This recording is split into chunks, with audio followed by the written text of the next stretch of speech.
Hi! In front of me is ULEFONE Note 8P, and today I would like to show you how you can operate voice recorder on this device. Firstly, find voice recorder and click on it.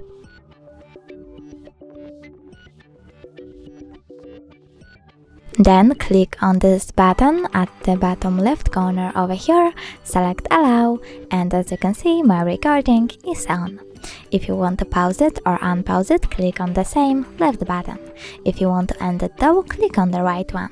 Now choose save and click on the same right button to access list of all your recordings.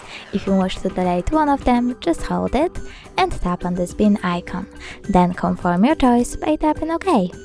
Thanks so much for watching. If you enjoyed this video, don't forget to leave a like, comment and subscribe. Bye!